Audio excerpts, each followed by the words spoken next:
Buat teman-temanku yang baru gabung, bisa cek di playlist untuk urutan videonya, dan bisa juga cek di playlist untuk judul barunya. Bab 381, Menjauhlah dari ibu dan adikku. Bun, sebaliknya, memasang ekspresi cemberut di wajahnya. Dia menatap Bloodchef dengan tatapan tajam. Ketenangan dan ketenangannya sama sekali tidak seperti anak berusia 3,5 tahun. Saya sedang berbicara tentang mayat. Saya tidak mengatakan apakah mayat ini milik manusia atau binatang iblis, tetapi Anda hanya mengucapkan kata, orang mati. Dengan kata lain, Anda mengakui bahwa Anda berbau seperti orang mati. Mengapa orang hidup sepertimu berbau seperti orang mati? Aku tidak peduli kamu ini siapa. Anda berbau kematian. Jauhi ibu dan adikku. Kalau tidak, aku akan memberimu pelajaran. Dia jelas seorang pekrat kecil, tapi nadanya dipenuhi aura yang tidak bisa diremehkan. Bloodchef telah hidup selama bertahun-tahun. Diancam oleh seorang anak berusia beberapa tahun tentu saja membuatnya merasa sedikit kejam. Oh, aku ingin melihat bagaimana anak kecil sepertimu yang rambutnya belum banyak tumbuh bisa membuatku memberiku pelajaran. Telinga Little Sweetie Cake meninggi. Dia tidak mengerti percakapan di antara mereka, tapi dia merasa kakaknya mungkin telah diintimidasi oleh orang jahat. Dia melebarkan mata hitam besarnya, mengepalkan tangan kecilnya, dan menunjuk ke arah koki darah. Aku akan menghajarmu. Kue manis akan menghajarmu. Hal yang bau. Saat ini, Mo Beiyuan dan Yun Ran sama-sama ada di sana. Tentu saja, Yun Ran tidak akan membiarkan kedua kecilnya melawan penggarap iblis pembunuh ini. Namun, siapa yang menyangka Bun miliknya akan bergerak begitu cepat? Dia mengangkat tangan kecilnya dan melemparkan segenggam bubuk obat ke Bloodchef. Basis budidaya Bloodchef tidak rendah. Dengan goyangan tubuhnya, dia menggunakan lengan bajunya yang lebar untuk memblokir sebagian besar bedak.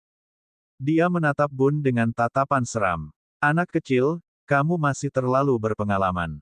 Bun mendongak dan berkata dengan tenang, kamu terlalu bodoh. Kamu, apa maksudmu? Bloodchef menatap mata anak itu dan merasa sedikit bingung. 1, 2, 3. Bun menghitung dengan suara kekanak-kanakan. Saat dia menghitung sampai 3, Bloodchef tiba-tiba mengeluarkan jeritan yang menyedihkan. Seolah-olah seluruh tubuhnya langsung tersulut. Dia berguling-guling di tanah kesakitan, ingin memadamkan api aneh di tubuhnya. Yun Ran berkomentar, jadi, apa yang ditaburkan di bunku bukanlah bubuk racun sama sekali, tapi sejenis bubuk yang mudah terbakar. Tidak, bukankah bunnya pengguna racun? Mengapa dia mempelajari hal lain? Berbeda dengan Little Sweetie Cake yang mengepalkan tangan kecilnya untuk menakut-nakuti orang. Bun adalah orang yang menepati janjinya. Dia mengatakan bahwa dia akan menjadi lebih kuat dan menggunakan kemampuannya untuk melindungi ibu dan saudara perempuannya. Melihat permaisurinya dibakar di hadapannya begitu saja, suara kaisar bergetar karena marah. Mo Beiyuan, saya ingin Anda memberi saya penjelasan. Anak ini sangat kejam di usia yang begitu muda. Akan ada masalah yang tak ada habisnya di masa depan jika dia dibiarkan hidup. Teman-teman, bawa dia pergi dan potong tangannya agar dia tidak melakukan kejahatan lagi. Petik 2. Sejujurnya, Mo Beiyuan tidak menyangka Bun akan membakar Bloodchef. Ketika dia sadar kembali, dia mengambil satu langkah ke depan dan menarik Bun ke sisinya. Mari kita lihat siapa yang berani menyentuhnya. Bun mengangkat lehernya dan memandang ke arah kaisar. Tidak ada rasa takut di wajahnya. Dia ingin melihat bagaimana saya akan memberinya pelajaran. Saya baru saja memenuhi permintaannya. Yun Ran terdiam. Mengapa kata-kata ini terdengar begitu familiar?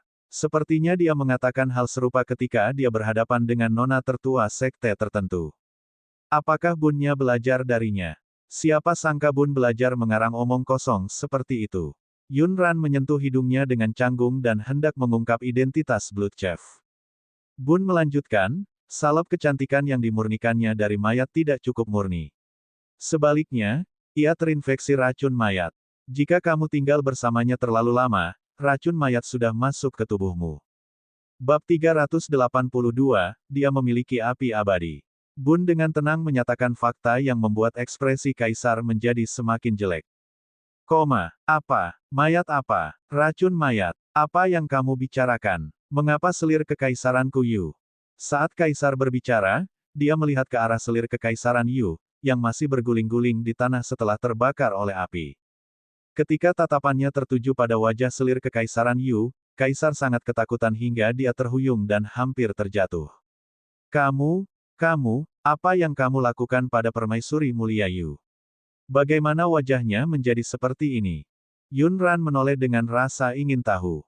Seluruh wajah selir Kekaisaran Yu berkerut seperti kulit kenari, dan kulit di sudut matanya berkerut dan terkulai. Pipi dan rongga matanya sangat cekung, dan bagian kiri wajahnya busuk, dengan cairan kuning kental mengalir keluar.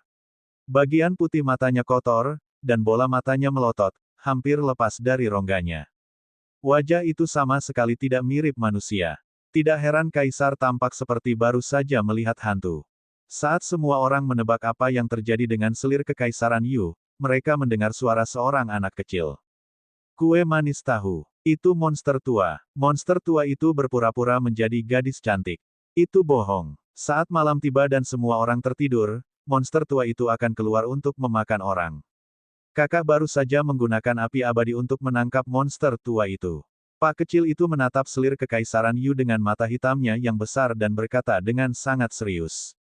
Yunran tercengang. Siapa yang menceritakan semua cerita konyol ini pada kue manis kecil? Apa itu api abadi? Yunran merasa bahwa dia telah meremehkan ketahanan mental Pak kecilnya. Pekrat itu tidak takut sama sekali setelah melihat penampilan mengerikan dari Blood Chef. Dia bahkan mengayunkan tubuh kecilnya dengan penuh semangat dan mengaitkan lehernya untuk berbicara dengan kakaknya. Saudaraku, bisakah Sweet Cake menangkap monster tua di masa depan? Bisakah Sweetie Cake bermain dengan Little Immortal Flame? Yunran mendengar bunnya mendongak dengan ekspresi dingin dan menjawab dengan serius, tidak, anak-anak tidak bisa bermain api. Kamu masih terlalu muda. Yunran bergumam, anak-anak. Hei, anak muda, apakah kamu lupa kalau kamu kembar? Si kembar dari tahun yang sama. Salah satu dari mereka melontarkan omong kosong dengan wajah datar, tapi yang lain benar-benar mempercayainya. Kue manis kecil mengangguk patuh. Kalau begitu aku akan tumbuh dewasa dan menangkap monster tua itu. Yunran merasa jika dia tidak melakukan sesuatu saat ini, dia akan melakukan perjalanan ini dengan sia-sia. Oleh karena itu, ketika Kaisar, para pengawal, dan Kasim tertegun. Dia mengusir Blood Chef dari tenda. Setelah menendang, dia bahkan berteriak sekuat tenaga, cepat dan lindungi. Yang mulia, selir Kekaisaran adalah seorang kultivator iblis. Selir Kekaisaran Yu, yang disayangi Yang Mulia, adalah seorang kultivator iblis. Kaisar tidak bisa berkata-kata. Begitu pula para penjaga dan Kasim. Gadis ini pasti sengaja melakukannya. Dia sangat berisik tentang hal semacam ini. Apakah Kaisar tidak peduli dengan reputasinya? Tentu saja, Yunran sengaja melakukannya. Dia ingin membuat jijik Kaisar malang ini. Setelah berteriak, dia membawa si kecil keluar dari tenda. Di bawah tatapan penasaran semua orang, dia dengan ramah menjelaskan kepada semua orang, ini adalah selir Kekaisaran Yu, yang sangat disayangi oleh Yang Mulia. Saya tidak menyangka dia adalah seorang kultivator iblis. Yang Mulia benar-benar tega membawanya. Orang-orang dari 12 divisi Yuan Mansion telah melacak Blood Chef baru-baru ini.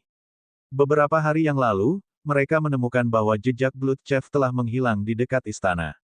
Saya pikir dia hanya bersembunyi di istana, tetapi saya tidak menyangka dia akan berbagi tempat tidur dengan Yang Mulia. Cek cek cek. Saat Mobe Yuan mengejar mereka bersama Bun, dia melihat mereka berdua dikelilingi oleh kerumunan. Suara kekanak-kanakan Sweetie Cake terdengar. Dia monster tua. Monster tua berubah menjadi orang cantik dan memakan orang saat waktunya tidur. Adikku tahu cara menangkap monster tua itu.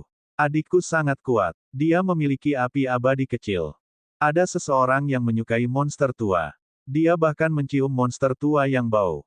Kue manis melihatnya. Dia bilang monster tua itu baunya enak. Bab 383, Bau, pergi. Senyuman melintas di mata Mobe Yuan dan sudut bibirnya melengkung.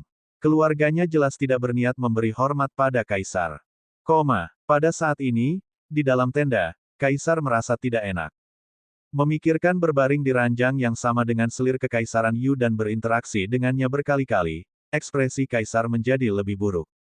Apakah kalian semua mati? Kamu bahkan tidak menyadari ada makhluk hantu di sampingku. Para penjaga dan Kasim itu juga sangat dirugikan. Kaisar dan Kekaisaran. Selir Yu begitu dekat sepanjang hari, tetapi mereka tidak menemukan warna asli selir Kekaisaran mulia. Mereka bahkan belum menyentuh tangan selir Kekaisaran, jadi bagaimana mereka bisa tahu bahwa wanita cantik seperti itu sebenarnya adalah seorang penggarap iblis yang jelek? Kaisar mengingat apa yang dikatakan anak itu sebelumnya. Anak itu mengatakan bahwa dia telah diracuni oleh racun mayat. Mungkin itu benar. Dia segera meminta seseorang untuk memanggil tabib istana. Ketika Kaisar perlahan kembali sadar, dia menyadari bahwa dia harus meminta seseorang untuk menyeret selir Kekaisaran Yu menjauh dari tenda. Dia tidak bisa membiarkan masalah ini menyebar. Kalau tidak, reputasinya akan hancur. Tapi itu sudah terlambat. Di bawah kerja keras Yunran dan para paket kecil, berita tentang dia yang menyayangi kultivator iblis menyebar. Para menteri juga melihat penampilan sebenarnya selir Kekaisaran Yu. Beberapa dari mereka tidak bisa menahannya dan langsung muntah. Menyadari identitasnya telah terungkap, Blood Chef menahan rasa sakit di sekujur tubuhnya yang terbakar api dan bangkit dari tanah. Mata jahatnya menatap tajam ke arah Yunran. Saya akan membunuh kamu. Aku akan menggali hati dan hatimu. Salep kecantikan yang dimurnikan dengan darah dan hatimu pasti akan menjadikanku wanita tercantik di 5 negara. Saat dia berbicara, dia mengangkat tangannya dan mengumpulkan energi roh iblis untuk menyerang Yunran. Yunran masih memegangi Sweetie Cake di pelukannya dan tidak berencana untuk melawannya secara langsung. Dia mundur agak jauh. Pak kecil di pelukannya tidak senang dengan serangan Blood Chef.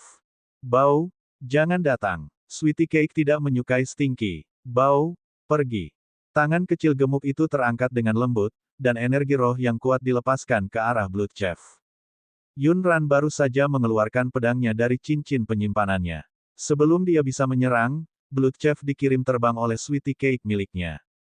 Dia tidak tahu berapa banyak energi roh yang digunakan pangsit kecilnya, tapi Blood Chef tidak pernah bangkit lagi setelah menyentuh tanah. Yunran sudah terbiasa melihat kedua anaknya pamer. Dia benar-benar ingin memberitahu orang-orang yang ketakutan itu bahwa ini semua adalah hal mendasar. Dalam sekejap mata, pertempuran berakhir.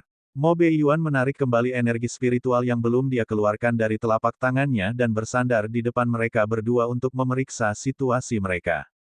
Pak kecil itu berbaring di pelukan ayahnya dan membujuk, "Ayah, monster tua itu ingin memakan ibu dan kue manis." Mo Beiyuan dengan lembut membelai punggung pekrat itu dan menghiburnya dengan lembut, "Kue manis, jangan takut." Orang-orang yang menyaksikan keributan di samping bertanya-tanya apakah Raja Yuan telah melakukan kesalahan. Orang yang seharusnya takut adalah penggarap iblis yang dikirim terbang oleh telapak tangan anak itu. Blood Chef memang ketakutan. Tingkat kultivasinya tidak rendah, tetapi sekarang, dia terluka parah oleh seorang anak kecil. Dia bisa dengan jelas merasakan semua tulang dan pembuluh darah di tubuhnya hancur. Dia menjadi cacat. Dia tahu bahwa dengan metode Mo Beiyuan, mustahil baginya untuk menyelamatkan seorang penggarap iblis seperti dia. Satu-satunya kesempatannya untuk bertahan hidup sekarang adalah dengan mengeluarkan perintah iblis surgawi. Biarkan orang itu datang dan selamatkan dia. Yunran dan Mo Beiyuan merasakan perubahan energi spiritual di sekitarnya pada saat yang bersamaan. Ketika mereka melihat ke atas lagi, mereka melihat sosok di samping Blood Chef. Orang itu dikelilingi kabut hitam dan mengenakan topeng yang bersinar dengan cahaya perak. Rambut hitamnya tersebar begitu saja, membuatnya tampak sangat hantu. Bab 384, Menyelamatkanmu. Sampah yang tidak berguna. Setelah orang itu muncul, terlepas dari apakah itu orang-orang kaisar atau orang-orang dari Istana Yuan, semua penjaga rahasia sepertinya telah terkena kutukan imobilisasi dan tidak bisa bergerak. Mereka dikendalikan oleh kekuatan magis dan tidak dapat menggunakan budidaya ki spiritual di tubuh mereka. Seseorang ingin dengan paksa menerobos pengekangan ini, dan kekuatan yang kuat hampir membunuhnya. Yunran tidak terpengaruh terlalu serius, tapi dia juga merasakan bahaya yang kuat dan mengangkat bun. Itu bukanlah kutukan tubuh tetap, tapi gas hitam yang dikeluarkan oleh pria aneh itu. Orang itu berdiri di samping Blood Chef, pakaiannya berkibar karena kabut hitam. "Tuan, selamatkan aku." Ketika Blood Chef melihatnya muncul di hadapannya, matanya berkedip karena keinginan untuk hidup. Dia tahu selama orang ini mau, dia bisa bertahan. Namun, suara dingin itu terdengar di udara. Menyelamatkanmu. Sepotong sampah yang tidak berguna sebenarnya menyia-nyiakan salah satu desain rohku. Tidak, aku bukan sampah. Tuan, saya adalah pelayan yang Anda pilih. Hamba paling setia. Bloodchef tergeletak di tanah dan memohon. Namun, orang itu tidak tergerak sama sekali. Akhir terbaik dari sampah adalah kematian. Karena aku di sini, sebaiknya aku membantumu. Begitu dia selesai berbicara, orang itu mengangkat tangannya. Dengan lambaian tangannya, bola kabut hitam menyelimuti tubuh Bloodchef. Setelah kabut hitam menghilang, hanya kerangka hancur yang tersisa di tanah. Pria itu melirik tulang putih itu dan tersenyum dingin. Kamu adalah sampah yang tulangnya telah hancur berkeping-keping. Kamu sebenarnya ingin hidup. Yunran berada agak jauh dari mereka, tapi itu tidak menghentikannya untuk mendengarkan percakapan antara Bloodchef dan pria aneh ini. Dari percakapan mereka, dapat diketahui bahwa pria aneh ini adalah master dari Bloodchef. Menurut informasi yang dikumpulkan oleh 12 divisi, Bloodchef adalah salah satu dari 8 iblis surgawi. Identitas pria ini kemungkinan besar adalah bos dari 8 iblis surgawi. Serangan pria ini sungguh aneh. Dengan lambaian tangannya, Bloodchef berubah menjadi tumpukan tulang. Yunran memeluk bunnya erat-erat. Dia memegang pedang di tangannya yang lain dan siap bertarung. Setelah membunuh Bloodchef, pria itu tidak berniat pergi. Sebaliknya, dia berbalik dan berjalan ke arah mereka dengan kabut hitam. Pak kecil di pelukan Mo Beiyuan berkedip, seolah dia bisa merasakan bahaya besar mendekat. Alisnya yang halus dan cantik berkerut saat dia menggenggam erat pakaian ayahnya dengan tangan kecilnya. Kemudian, dia berteriak pada orang yang berjalan mendekat, besar, ini Blacky Big Buddy. Blacky Big Buddy ada di sini. Suara Pak kecil itu terdengar tajam dan jelas dalam kesunyian. Yunran tahu ada yang salah dengan suasana hati Sweetie Cake-nya. Dia pasti ketakutan. Ada sedikit getaran dalam suaranya. Mata Yunran menjadi gelap. Dia mendekat bersama Bun untuk menghibur Pak kecilnya. Sayang, jadilah baik. Jangan takut. Ayah dan ibu ada di sini. Pria yang terbungkus kabut hitam mengalihkan pandangannya ke arah mereka dan berkata dengan penuh minat, di bawah roh iblisku, anak ini benar-benar bisa membuka mulutnya dan berteriak begitu keras. Ini cukup menarik. Mengapa kamu tidak membiarkan aku membawanya kembali dan bermain dengannya? Saat dia berbicara, dia mengendalikan kabut hitam untuk menyerang Mo Beiyuan. Mo Beiyuan mengumpulkan ki spiritualnya dan memblokir serangan kabut hitam. Pak kecil itu juga mengangkat tangan kecilnya, ingin menghilangkan kabut hitam yang mengganggu itu. Telur hitam bau, jangan sentuh ayah Sweetie Cake. Pria itu mundur beberapa langkah seolah dia menemukan sesuatu yang menarik. Dia menatap Pak kecil itu dengan penuh minat, jadi kaulah yang melukai Bloodchef yang tidak berguna itu. Hal kecil yang menarik. Kamu melukai orang-orangku. Bukankah kamu harus menemaniku? Bab 385, jika kamu menginginkannya, kamu harus mengambil tempatnya. Pak Pekrat itu masih terlalu muda untuk memahami maksudnya. Dia melebarkan mata hitamnya yang besar dan menggembungkan pipi merah mudanya.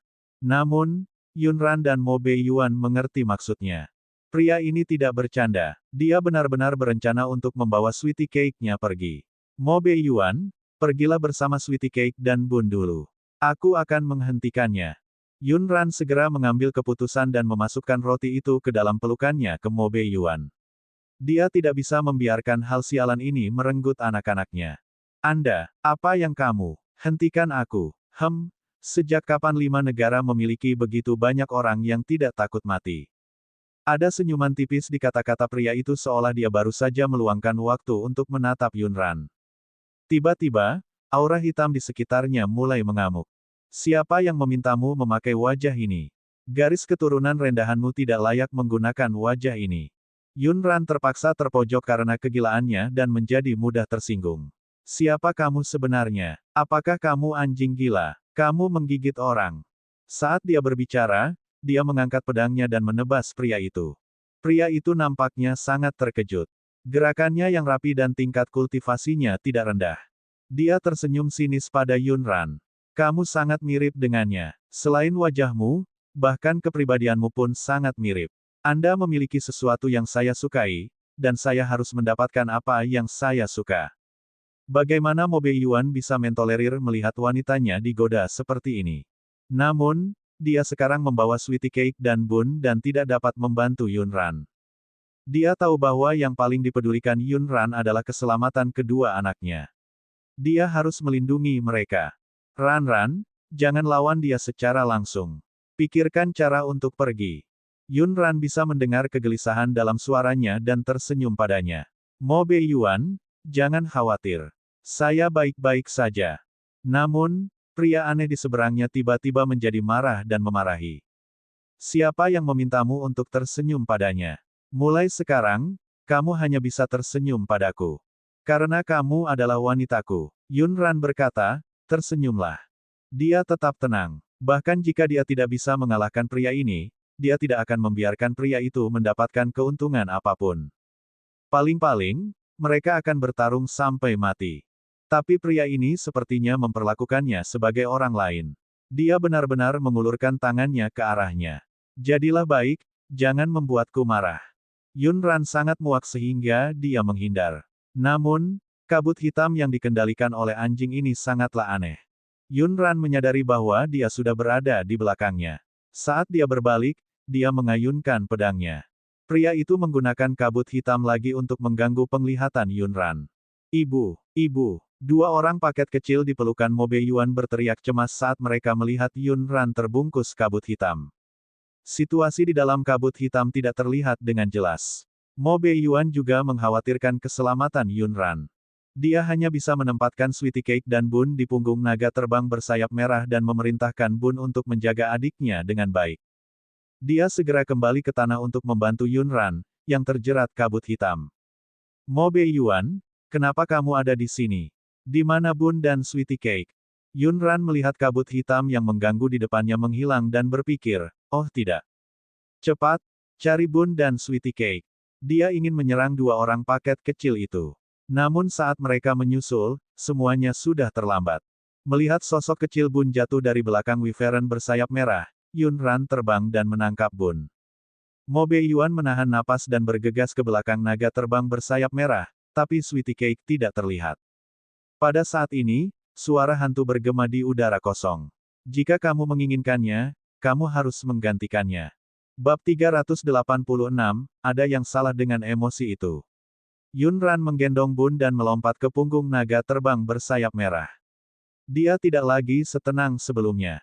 Dia sangat cemas. Mo Beiyuan, dia membawa Sweetie Cake pergi. Cepat, kejar dia. Namun, setelah kabut hitam menghilang, pria aneh dan Sweetie Cake tidak terlihat lagi di hutan. Orang itu muncul seperti hantu dan pergi seperti hantu. Kue manis telah diambil. Ini salahku karena tidak melindungi adikku dengan baik. Bun mendongak. Matanya merah dan tangannya mengepal. Dia menyalahkan dirinya sendiri. Yunran memeluknya erat. Suaranya bergetar saat dia menghiburnya. Kamu sudah bekerja keras untuk melindungi adikmu. Ini salahku karena tidak melindungimu dan adikmu. Kalau saja dia bisa membunuh pria mirip hantu itu sekarang, Sweetie Cake tidak akan ditangkap. Yunran tidak mau menyerah begitu saja.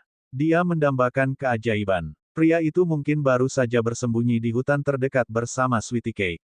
Namun, setelah naga terbang bersayap merah terbang mengelilingi seluruh gunung, Sweetie Cake tidak ditemukan dimanapun meskipun penjaga rahasia istana Yuan semuanya dikerahkan. Bahkan ketika malam tiba, mereka tidak menemukan jejak Sweetie Cake. Pada saat ini, hati Mo Beiyuan sudah tercekik karena celaan diri yang intens. Matanya merah dan merah. Dia sama sekali tidak tahu bagaimana menghadapi Yunran. Dia takut melihat kekecewaan dan rasa sakit di matanya. Namun, dia tahu bahwa dia tidak bisa jatuh saat ini. Dia harus bertahan. Dia harus memaksa dirinya untuk tenang. Sejak Sweetie Cake diculik, suasana hati Yunran sedang tidak baik.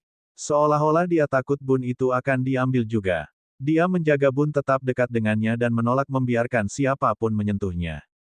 Bahkan ketika Mo Beiyuan mengulurkan tangan untuk mengambil Bun dari pelukannya, dia tidak mau. Bun sepertinya menyadari bahwa ibunya menjadi berbeda karena penangkapan adiknya, jadi dia berperilaku sangat baik dan diam-diam berada di sisi ibunya. Penculikan Sweetie Cake terjadi di depan semua orang. Ketika Kaisar mendengar berita dari para penjaga di tenda, dia hampir tidak bisa mengendalikan ekspresi wajahnya. Oh, putri muda dari keluarga Raja Yuan diculik oleh orang misterius. Siapa yang berani menculik keponakan kecilku? Cepat dan minta seseorang untuk membantu menemukannya. Apa yang tadi dikatakannya? Jika dia masih hidup, saya ingin melihatnya. Jika dia sudah mati, aku ingin melihat mayatnya. Tentu saja, saya tidak ingin melihat mayat keponakan kecil saya. Sementara Kaisar diam-diam gembira, dia menyadari bahwa perkembangan masalah ini berbeda dari rencana sang ahli. Dia memang berencana memasang jebakan di tempat berburu untuk membunuh Mo Beiyuan dan keluarganya. Namun, dia tidak berencana meminta seseorang untuk menculik bocah nakal dari keluarga Mo Beiyuan itu. Sekarang bocah nakal yang penuh kebencian telah diculik, tetapi Mo Beiyuan masih hidup, dia harus bertanya kepada ahlinya apakah rencananya harus dilanjutkan. Tidak lama kemudian, sosok berjubah biksu abu-abu muncul di tenda Kaisar. Saya tidak menyangka Blood Chef benar-benar menarik perhatian orang itu. Karena orang itu telah mengambil tindakan secara pribadi, Mo Beiyuan pasti tidak akan bertahan. Kami hanya harus terus menunggu. Kaisar sangat gembira. Ada hal yang bagus. Apakah ahlinya mengenal orang misterius ini? Biksu berjubah abu-abu itu tersenyum tanpa berkata apa-apa. Ketika Kaisar berpikir bahwa masalah besar di hatinya, Mo Beiyuan, akan segera hilang, dia tertawa, jika orang misterius itu benar-benar dapat menyelesaikan masalah ini untukku, aku pasti akan berterima kasih padanya dengan benar. Bab 387, keluarkan dia. Penjaga rahasia segera mengirim kabar kembali ke Yuan Mansion bahwa paket kecil itu telah diculik. Saat ini, kediamannya sedang kacau.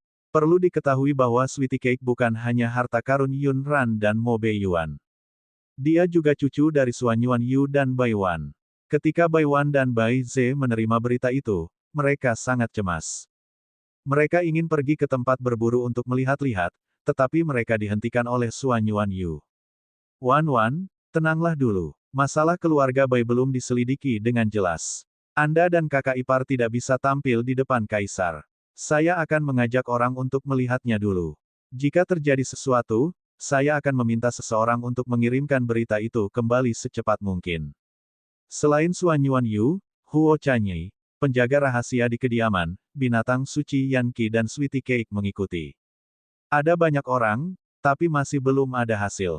Mo Beiyuan memandang Yun Ran dan Bun, yang tidak tidur sepanjang malam dan tidak menyentuh setetes air pun.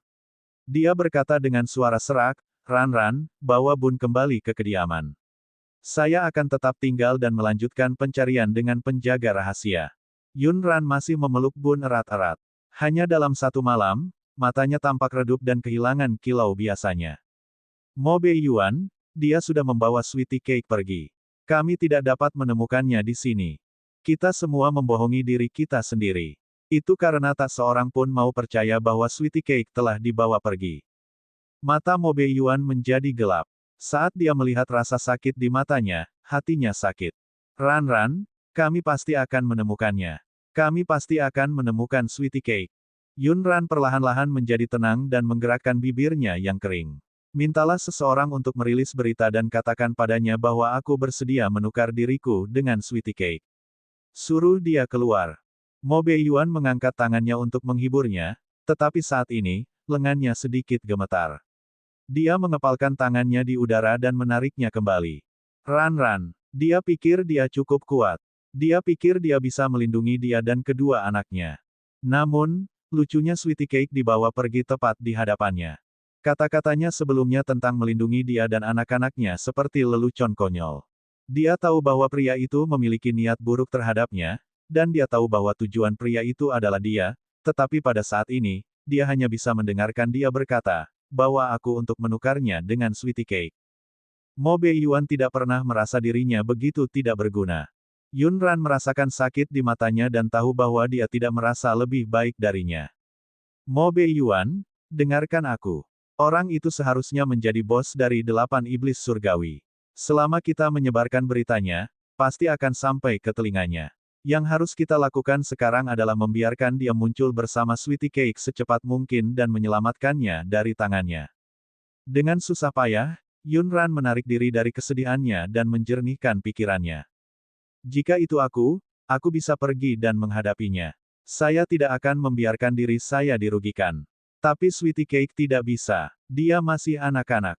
Meskipun budidaya Sweetie Cake sangat tinggi, dia masih anak-anak.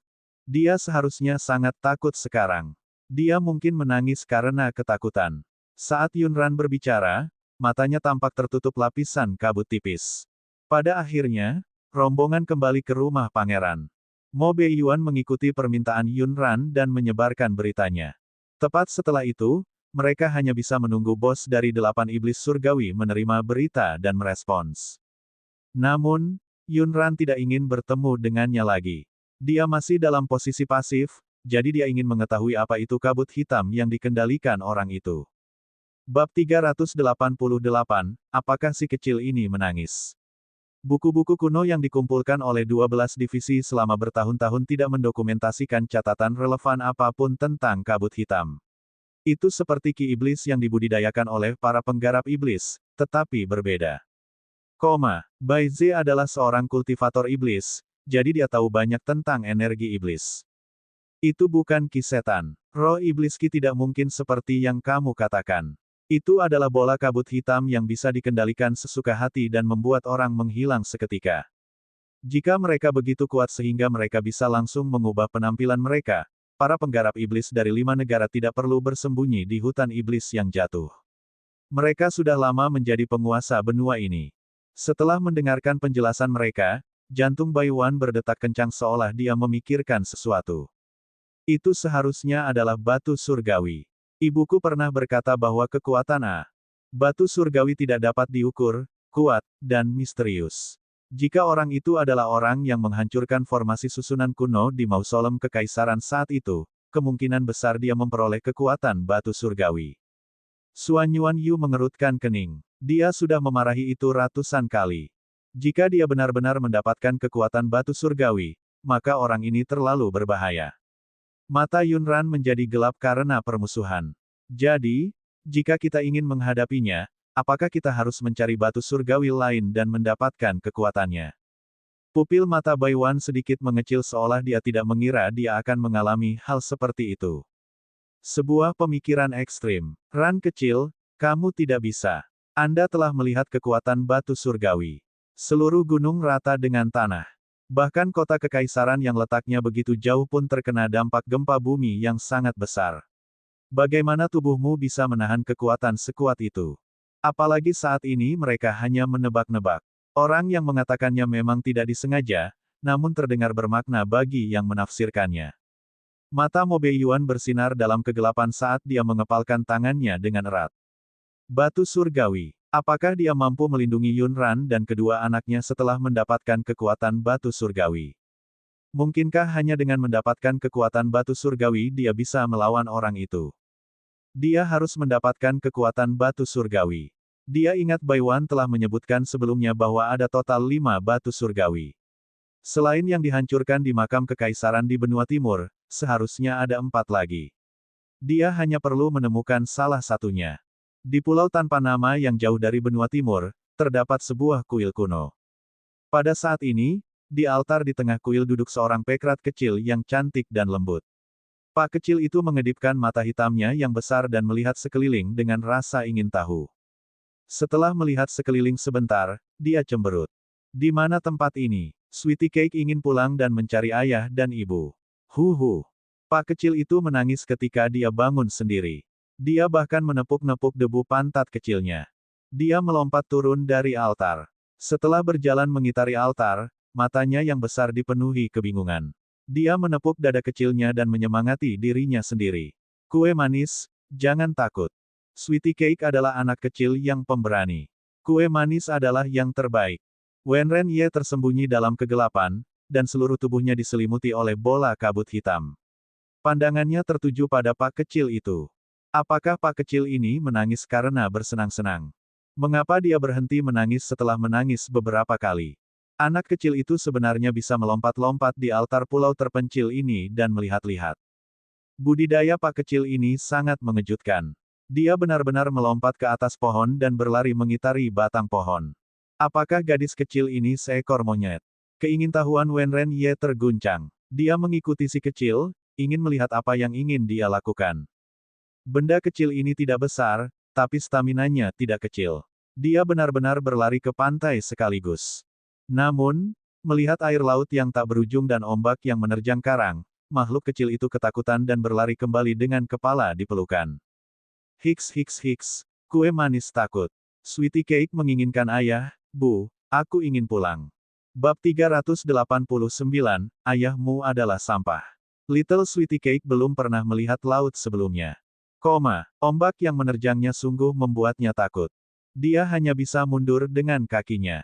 Dulu, setiap kali dia menangis, ayah, ibu, dan pamannya akan bergegas membujuknya. Tapi sekarang, setelah menangis lama, tidak ada seorang pun yang muncul di hadapannya. Baru pada saat itulah Pak kecil itu menyadari bahwa tidak ada ayah, ibu, atau penjaga rahasia di tempat ini. Dia sendirian. Dia menangis lebih keras. Wenren Ye awalnya berpikir bahwa dia akan dapat menemukan sesuatu yang menarik, tetapi pada saat ini, ketika dia melihat ke arah anak kecil yang menangis hingga menangis, dia sedikit kecewa. Ia sempat mengira gadis kecil ini akan mampu membuat hidupnya lebih menarik.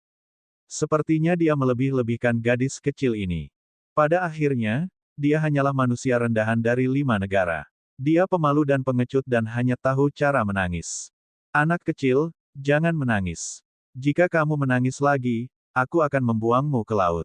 Jika bukan karena dia masih berguna, Wenren Ye pasti sudah melemparkannya ke laut untuk memberi makan ikan. Little Sweetie Cake mengira dialah satu-satunya yang ada di sini. Ketika dia mendengar seseorang berbicara, dia tiba-tiba mengangkat kepalanya dan menoleh. Matanya yang besar berbinar-binar, namun saat dia melihat siapa orang di depannya, ekspresinya langsung menjadi tidak senang. Kamu adalah telur hitam besar yang jahat. Kue manis tidak menyukaimu. Pergilah. Cahaya dingin muncul di mata Wenren Ye di bawah topeng perak. Apa? Kebetulan, aku juga tidak menyukaimu, tapi kamu adalah umpanku sekarang. Hanya bersamamu aku bisa menangkap ikan yang kuinginkan. Little Sweetie Cake sama sekali tidak mengerti maksudnya. Dia menggembungkan pipinya dan berbalik, tidak ingin berbicara dengannya. Dia bahkan bergumam pada dirinya sendiri, ayah Sweetie Cake adalah ayah yang paling berkuasa. Ayah akan segera datang untuk membawa pulang Sweetie Cake. Kue manis, jadilah baik. Ibu dan ayah akan segera menemukan Sweetie Cake. Tunggu sebentar lagi, sebentar lagi.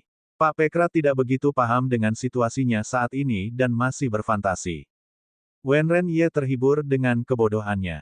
Dia berkata kepada anak kecil yang duduk di pohon dengan punggung menghadap ke arahnya dan menggoyangkan kakinya, ayahmu tidak berguna. Dia tidak dapat menemukanmu. Adapun ibumu, jika Anda ingin menyalahkan seseorang, salahkan dia karena memiliki wajah seperti itu. Kalau bukan karena wajah itu, aku tidak akan tertarik padanya. Dalam hati Pak kecil itu, ibu dan ayahnya adalah yang terbaik. Mereka adalah orang-orang yang paling dia sukai. Bagaimana dia bisa membiarkan orang lain menjelek-jelekkan ayah dan ibunya? Pantat kecilnya bergerak, dan dia berbalik. Dengan tangan di pinggang kecilnya, dia menatap tajam ke arah penjahat hitam besar itu. Ayahmu adalah orang yang tidak berguna. Ayah Sweetie Cake adalah yang terbaik. Dia tahu cara memukul telur penjahat besar. Dia juga memiliki naga terbang besar. Ayah akan mengendarai Big Flying Dragon untuk menyelamatkan Sweetie Cake. Sweetie Cake tidak takut padamu. Dasar telur babi hitam besar yang bau. Pak Pekrat mengira dia sangat galak. Namun di mata Wenren Ye, dia hanyalah anak kecil yang tidak berguna. Dia tidak tertarik menemani hal bodoh seperti itu di pulau terpencil ini. Dengan itu, dia mengendalikan kabut hitam dan melemparkan Pak kecil itu ke dalam altar kuil yang ditinggalkan. Tetaplah di sini. Jika kamu tidak mendengarkan, dan jatuh ke laut, dan dimakan oleh binatang iblis di laut setelah berlarian, jangan salahkan aku. Oh, aku lupa memberitahumu. Ada banyak binatang iblis pemakan manusia di pulau ini. Mereka tidak takut mati. Jika kamu keluar dan berlarian, kamu tidak akan bisa melihat ayah dan ibumu lagi. Bab 390, alangkah hebatnya jika ada burung besar. Setelah Wenren Ye meninggalkan Pak kecil itu sendirian di pulau terpencil, dia pergi melalui formasi susunan. Di matanya, mustahil bagi anak seperti itu untuk melarikan diri di pulau terpencil yang dikelilingi lautan tak berujung. Selain itu, tidak ada orang lain di pulau terpencil ini yang bisa membantunya pergi. Pak kecil itu menghadap ke kuil dan altar yang menakutkan. Awalnya dia tidak merasa takut. Namun, ketika malam tiba dan lingkungan sekitar menjadi gelap, Pak kecil itu menjadi sedikit ketakutan. Dia meringkuk menjadi bola kecil dan cemberut. Air mata menggenang di matanya, tetapi dia terus menyemangati dirinya sendiri. Sweetie Cake adalah boneka kecil yang pemberani. Kue manis tidak takut. Petik 2. Ngomong-ngomong, ada bola berkilau di cincin cantik Sweetie Cake. Sebelumnya, Pak kecil itu menunjukkan ketertarikan yang besar pada cincin penyimpanan Yunran. Karena itu, Suan Yuan Yu segera meminta seseorang untuk menemukan cincin penyimpanan yang dapat digunakan oleh anak tersebut. Yunran merasa paket kecil itu terlalu kecil. Terlalu mencolok untuk memakai 10 cincin penyimpanan berkilau di jarinya. Terlebih lagi, hal itu akan mempengaruhi aktivitas yang biasa dilakukan Pak kecil itu. Namun, Pak kecil itu sangat menyukai cincin indah yang diberikan Suan Yuan Yu padanya. Oleh karena itu, Yunran merangkai cincin penyimpanan itu dengan tali dan menggantungkannya di leher si paket kecil. Sejak Pak kecil itu memiliki cincin penyimpanannya, dia telah memamerkan cincin penyimpanannya kemana-mana. Orang-orang di istana Yuan menyayanginya, dan hal favorit mereka adalah memberikan barang-barangnya untuk disimpan. Hasilnya, cincin penyimpanan Pak kecil itu kini dipenuhi dengan berbagai macam barang, termasuk makanan dan pakaian. Bola berkilau yang dibicarakan oleh Pak kecil itu adalah mutiara malam besar yang ditempatkan Thunderbolt di gudang kediaman pangeran ketika dia membawanya untuk bermain. Pak kecil itu mengeluarkan benang merah dengan rangkaian cincin di atasnya. Kemudian, dia membuka cincin penyimpanannya dan mengeluarkan Night Pearl yang besar. Lingkungan sekitar menyala. Pak Pekrat tidak lagi merasa takut. Ketika Pak kecil itu haus, dia mengeluarkan kantong air dari tempat penyimpanannya dan meminum air. Ketika dia lapar, dia mengeluarkan beberapa kue dari penyimpanannya dan memakannya. Dia bahkan mengeluarkan selimut kecil dan bantal dari salah satu cincin penyimpanannya dan membuat tempat tidur kecil di tanah. Namun, dia tidak bisa tertidur meskipun dia terbungkus dalam pakaian kecil. Selimut. Ini karena dia terlalu merindukan ayah dan ibunya. Dia ingin pulang. Ketika Pak kecil itu mendengar perkataan Wen Renye, dia takut dia tidak akan bisa melihat ayah dan ibunya, jadi dia sangat patuh dan tidak berlarian. Namun, setelah setengah bulan, Pak kecil itu sangat merindukan orang tua dan saudara laki-lakinya. Dia tidak tahan lagi. Penjahat besar menyembunyikan Sweetie Cake. Ayah dan ibu tidak tahu itu. Kue manis ada di sini.